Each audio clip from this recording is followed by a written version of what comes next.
උනා නොවේ ඔබ මට හිමි කළා අප ලං උනා නොවේ ඔබ මා ලං කළා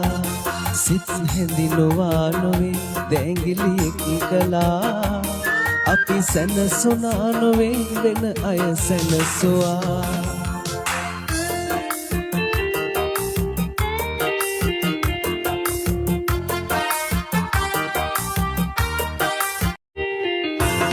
ඔබ හිමි උනා නොවේ ඔබ මට හිමි කළා අප ලං උනා නොවේ ඔබ මා ලං කළා සිත් හැඳිනුවා නොවේ දැඟිලියෙක් කළා අපි සැනසුනා නොවේ වෙන අය සැනසුවා